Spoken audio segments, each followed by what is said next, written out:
उस समय जब विलोजी महाराज इस पंथ में दीक्षित हुए, दीक्षित होने के बाद देखा कि लोग कोई नशा करने लग गए हैं, कोई अपने परिवारों में वापस जा रहे हैं, अपनी जातियों में वापस मिल रहे हैं। तब विलोजी ने समझाया, लेकिन समझाने से लोग मानते नहीं हैं। और केवल समझाने से यदि सब लोग मान जाते तो मुरली वाला महाभारत थोड़ी होने देता। समझाया तो बहुत था कि भाई युद्ध बहुत खराब है, नहीं करना चाहिए, लेकिन दुर्योधन कहां माना। युद्ध हुआ और इतनी बड़ी विभीषिका हुई। तो समझाने से सब मानते नहीं। विलोजी ने समझाया लेकिन माने नहीं। तब विलोजी ने सोचा कि इनको दंड देना पड़ेगा, और दंड सीधा तो को मैं कैसे दे सकता हूं। तब जोधपुर के महाराजा, तात्कालिक राजा सूर सिंह, उनके दरबार में उनकी राजकीय मदद के लिए श्री विलोजी महाराज गए। विलोजी ने जाकर के कहा, राजन, जोधपुर का राज दरबार राव माल सिंह गुरु जाम्बोजी के बड़े परम और अनन्य शिष्य रहे हैं। मैं आपसे निवेदन करता हूं कि उन गुरु महाराज के बनाए हुए पंथ में धीरे धीरे जो है बिखराव हो रहा है। लोग अपनी मर्यादा परंपरा को भूल रहे हैं। उनको मैंने समझाया बहुत, लेकिन सारे बुआ लोग समझाने से मानते नहीं हैं। इसलिए मुझे दंड देने का अधिकार दो कि मैं उनको दंड दे सकूं। अधिकार पत्र आप जारी करो। राजा सूर सिंह बोले, महाराज, आपके जैसे कई महात्मा आते हैं, और ऐसे यदि हम हर किसी को अधिकार दे देंगे तो कल को कोई अपने अपने दंड देना शुरू कर देगा, फिर हम लोग क्या करेंगे। विलोजी ने कहा कि नहीं, मैं केवल धार्मिक मामलों के अंदर दंड दूंगा। वैसे समाज दूसरी जो व्यवस्था है राज की, वो राज के पास रहेगी। जो धर्म का पालन नहीं कर रहे हैं, धर्म का भंजन कर रहे हैं, मैं केवल उनको दंड दूंगा। तब कहा, चलो ठीक है, लेकिन आप इस पद का दुरुपयोग नहीं करोगे, इस बात की क्या गारंटी है। भगवान विलोजी महाराज राव सूर सिंह से कहते हैं कि राजन, यद्यपि मैं केवल धर्म की रक्षा के लिए ही ले रहा हूं, लेकिन फिर भी आपको यदि ऐसा अंदेशा है तो आप किसी भी प्रकार की परीक्षा करें। राव सूर सिंह बोले कि आप गुरु जाम्बोजी के शिष्य हो। गुरु जाम्बोजी बड़े सामर्थ्यवान थे। उन्होंने तो बड़े बड़े चमत्कार किए, बिना बादल बारिश करवा दी। अकाल में जो लोगों को अनाज बना करके लोगों के भरण पोषण किया है, आपके पास में क्या सामर्थ्य है। विलोजी बोले, महाराज, मेरे पास में यदि सामर्थ्य होता तो मैं आपके पास क्यों आता, लेकिन इतना मुझे अभिमान है, स्वाभिमान है कि मैं गुरु जाम्बोजी का शिष्य हूं। गोस्वामी तुलसीदास जी ने कहा कि अस अभिमान जाई जन भोरे, मैं सेवक रघुपति पति मोरे। मुझे इस बात का अभिमान है कि भगवान श्री राम मेरे मालिक है और मैं उनका सेवक हूं। और विलोजी भी कहते हैं, मेरे पास में तो कुछ नहीं है, लेकिन मेरा मालिक जो है, मेरे परमात्मा गुरु जाम्बोजी है, वो सर्व सामर्थ्यवान है, और उनका शिष्य हूं तो मेरे पास में भी किसी प्रकार का कोई अभाव नहीं है, उनकी कृपा है। तब कहा, महाराज, ये तो अभी परीक्षा हो जाएगी। तो बोले, क्या चाहिए। कब, जेठ का महीना चल रहा है, जेठ के महीने की बात है। मेरे को बाजरी के सिट्टे चाहिए, काकड़िया चाहिए, मतीरा चाहिए। और जो राजा लोग होते हैं, बड़े लोग होते हैं, जिनके पास में धन की अधिकता होती है, उनके शौक अक्सर प्रकृति के विपरीत होते हैं। उनको गर्मी में ठंड चाहिए, ठंड में गर्मी चाहिए। जिस समय जिस फल की ऋतु नहीं होती, उस समय उनको वो फल चाहिए। अब तो कोल्ड स्टोर की वगैरह सारी व्यवस्थाएं हो गई है, लेकिन उस प्रकृति के विपरीत जाना, वो अपने आप को एक अलग दिखाने की चेष्टा करते हैं, वो उनका अभिमान होता है। उन्होंने कहा कि ये खाने की इच्छा है, क्या आप पूरी कर सकते हो। विलोजी चादर ओढ़ करके बैठ गए, और चादर के अंदर झोली जो है वो भगवान के सामने फैलाई है। मन ही मन गुरु महाराज से कहा कि हे गुरुदेव, अब ये मांगने वाला राजा है, देने वाले आप हो। मेरे पास तो कुछ है नहीं देने को, लेकिन मेरे पास मेरा जीवन है, मेरा दृढ़ निश्चय है, और मैं चाहता हूं कि समाज सुधरे, आपकी बनाई हुई ये जमात भटके नहीं। उसके लिए इस राजा की मदद की जरूरत है और इसका काम आप पूरा करो। कहते हैं विलोजी महाराज ने अपनी उस बंद झोली को जैसे ही राजा के सामने खोला, लंबे लंबे बाजरी के सीटे, बड़े बड़े मतीरे, काकड़िए उस झोली के अंदर गुरु महाराज ने भर दिए। सूर सिंह सहित पूरा दरबार आश्चर्यचकित है कि महाराज कोई जादू तो नहीं कर रहे हैं, जादूगर भी कई बार बना देते हैं। तब खा करके देखा, खाया, बोले ये तो है तो असली, नकली तो नहीं है। अब विश्वास हो गया कि ये साधु तो बड़ा करामाती है। और बंधुओं, जो गुरु महाराज पे भरोसा करता है पक्का, निष्काम भाव से, खुद के लिए, हो सकता है आप मांगोगे और मांगने में कई बार मन में कोई पाप और दोष रह जाता है, बाकी देने में वो कोई कमी नहीं रखता।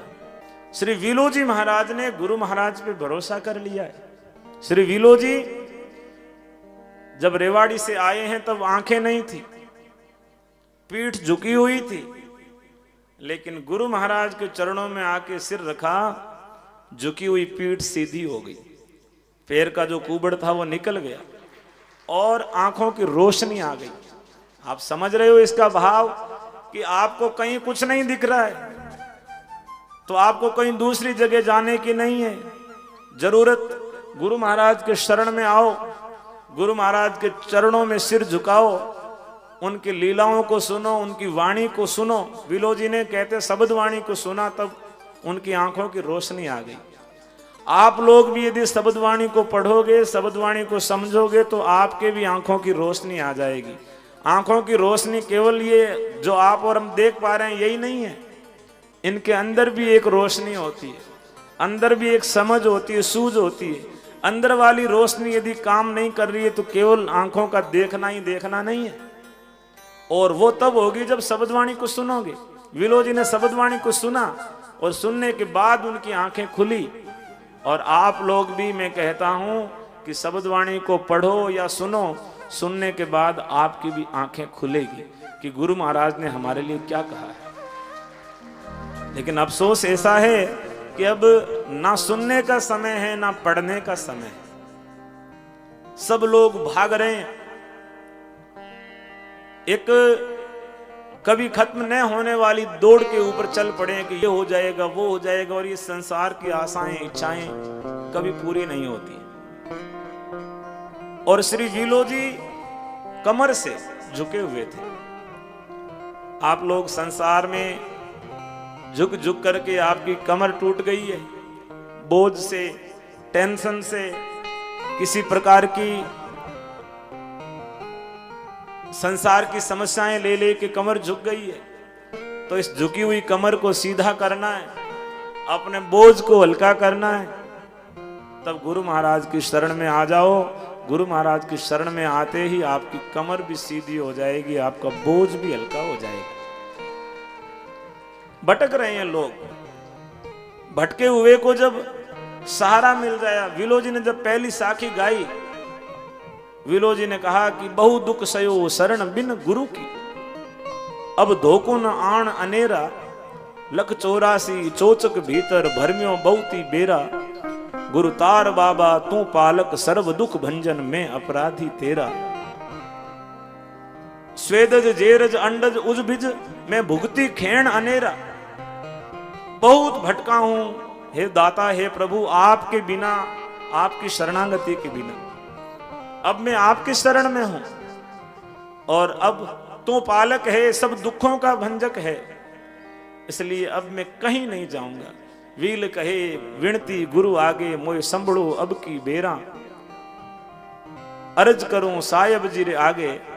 भगवान को कहते हैं कि हे प्रभु, आपके आगे मेरी अर्ज है कि अब मैं आपका हूं और आपका ही रहूंगा। बस मन से अपने दिल पे हाथ रह करके भगवान के हो जाओ कि बस मैं भगवान का हूं, भगवान मेरे हैं। उसके बाद आप भगवान से जो कहोगे वो भगवान करेंगे। भगवान कहते हैं वो आप करो, तो आप कहोगे वो भगवान करेगा। हम चाहते हैं कि भगवान तो हमारी वाली सब करें। जो हम कहते हैं बेटे को नौकरी लगा दे, गोडाई ठीक कर दे, बीपी शुगर ही आपने सब भगवान ठीक कर दे, लेकिन आपा भगवान गए जो की नहीं करा। आपा झूठ भी बोला, कपट भी करा, बेगो हिनान भी नहीं करा, भगवान को नाम भी कदे नहीं ला। महाराज भगवान का नाम लिया करो, जो भगवान ने कहा है वो तो करो, फिर देखो भगवान आपके कहने के अनुसार करता है या नहीं करता है। समय नहीं है किसी के पास में, सब लोग भाग रहे हैं, दौड़ रहे हैं। और मैं तो अक्सर कहता हूं युवाओं से भी, पढ़ने लिखने वालों से भी, कि महाराज आप खूब काम करो, खूब परिश्रम करो। हालांकि गुरु महाराज ने तो कहा कि परिश्रम करते हुए, काम करते हुए भी मन में भगवान को याद रखो। सब कुछ काम करने के बाद में आप थक गए हो और सोने के लिए जा रहे हो, अपने कमरे के बिजली का बल्ब है उसको भी बंद कर दिया, अपनी खाट पे, अपनी चारपाई पे, अपनी सैया पे सो गए हो। सोने के बाद आपका खाली टाइम है, कुछ नहीं कर रहे हो आप, उस समय 2 मिनट, 3 मिनट, 5 मिनट भगवान का नाम लिया करो। वो तो खाली समय होता है, उस समय तो ये नहीं कह सकते कि टाइम नहीं है, लेकिन अब जो वो समय था वो भी मोबाइल ने छीन लिया। लोगों के मोबाइल जो है देखते देखते हाथ थक जाते हैं, मुंह के ऊपर गिर जाता है, तब जाके नींद आती है। अरे भगवान का नाम लिया करो, भगवान का नाम लेते लेते सोया करो, थोड़ा माइंड जो है रिफ्रेश होगा। अब लोग व्रत रख रहे हैं अन्न का, भोजन का, आने वाले समय में डिजिटल डिटॉक्सिंग की जरूरत पड़ेगी। आपके अंदर जो है मोबाइल को एक दिन चलाने की छुट्टी रखनी पड़ेगी, इंटरनेट को एक दिन चलाने की छुट्टी रखनी पड़ेगी, नहीं तो हमारे दिमाग में इतना ट्रैफिक हो जाएगा, इतना ये आदी हो जाएगा इन चीजों का, इनको निकालना बहुत मुश्किल हो जाएगा। तो श्री विलोजी महाराज ने रावसूर सिंह से जैसे ही प्रार्थना की, रावसूर सिंह बड़े प्रभावित हुए और उन्होंने एक ताम्र पत्र जारी किया। ताम्र पत्र पे लिखा कि श्री विलोजी महाराज, इनको मैं दंड देने का अधिकार प्रदान करता हूं। और ना केवल अधिकार दिया बल्कि साथ में 2 सैनिक भी दिए, और सैनिक देते हुए कहा कि जिनको ये चाहेंगे ये अपने विवेक से किसी को भी दंड दे सकते हैं। विलोजी गांव गांव घूमे, गांव गांव गए, लोगों को समझाया। जो लोग समझाने से नहीं माने, फिर जो है डंडे की जरूरत तब पड़ती है जब आदमी बार बार कहने पे भी, बार बार रोकने से भी, बार बार टोकने से भी नहीं मानता है, तो आखिरी इलाज जो है वो दंड होता है। और दंडोपचार करने के बाद में फिर किसी दूसरे उपचार की जरूरत नहीं पड़ती। पूरे समाज में श्री विलोजी घूमे, राशिसर में जाकर के उन्होंने आखिर में उस खूंटे को गाड़ दिया। जहां भी गांव में जाते थे खूंटा गाड़ देते थे, और पूरे गांव को इकट्ठा किया, सबको आपस में समझाया बुझाया, पूछा कि गांव में कौन लेफ्ट है, कौन राइट है, कौन घूम नियमों पे है, कौन नियमों पे आउट है। तो गांव के लोग, दूसरों के बारे में आप किसी से भी पूछो, आप बड़े जल्दी कमेंट देते हो, बड़े जल्दी टिप्पणी कर देते हो, बड़े जल्दी कह देते हो कि वो तो ऐसा है, वो तो ऐसा है। किसी भी गांव में जाकर के पूछ लो, गांव के हर आदमी की रिपोर्ट है कि कौन कैसा है। लेकिन अब मैं खुद कैसा हूं, खुद के बारे में शायद नहीं पता, लेकिन दूसरों के बारे में, सबके बारे में पता है। तो गांव में सब लोग एक दूसरे की बताते हैं कि ये जल्दी नहीं नहाता है, ये जो है नशा करने लग गया है, ये आंधियों की उपासना करने लग गया है। बुलाया, समझाया और पुनः संकल्प दिलाया, और जो माने नहीं माने उनको दंड दिया। अलग अलग धामों की स्थापना की, मेलों की परंपरा शुरू की, मेलों के अंदर व्यवस्था बनाई, एक जाजम बनाई कि इस जाजम पे समाज के सब आंगीवान लोग बैठेंगे, बैठ करके समाज में जो अच्छा काम करने वाले उनको शाबाशी दो, उनके पेट थपथपाओ कि आपने बहुत अच्छा काम किया, और जो गलत काम करने वाले हैं उनको निष्कासित करो, या उनको दंड दो, या उनको इस बात का रिग्रेट फील कराओ कि तुमने जो है गलत काम किया है। ये व्यवस्था मेलों के लिए कायम की। अभी मेलों का वही स्वरूप होना चाहिए।